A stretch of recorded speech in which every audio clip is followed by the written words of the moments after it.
খুদা তোমার এটা খেলা পূজা বড় দায়। লা ইলাহা ইল্লাল্লাহু মুহাম্মাদুর রাসূলুল্লাহ সাল্লাল্লাহু আলাইহি ওয়াসাল্লাম। তো হুজুরে বসেন, আমি খাবারের ব্যবস্থা করছি, আনতেছি এখন। আচ্ছা আচ্ছা আনেন। তো হুজুর একটা তো সমস্যাত পড়ে গেছি। তোমার জন্য কিন্তু খুব সুন্দর করে পায়েস রান্না করে রাখছি, কিন্তু যা দিয়ে কুত্তে মুখ দিছি।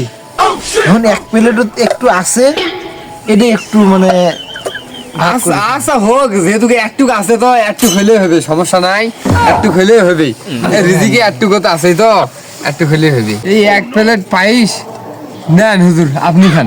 না আপনি খান, আরে না না আপনি খান, না না আপনি খান, আপনি খান, আপনি খান। না না আপনি খান, না আপনি আরে খান। হুজুর এক প্লেট খাবার নিয়ে কি শুরু করছেন? মিলেমিশে খান।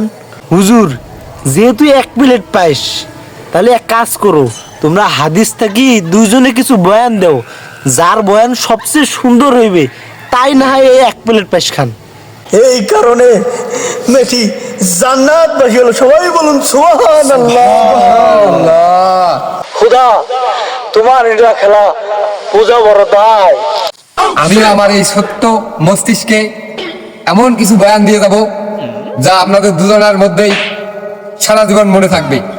এই গোলাকার পৃথিবী একদিন দুই খণ্ড হয়ে যাবে, ভাবে দুমড়ে মুচড়ে ধ্বংস হয়ে যাবে।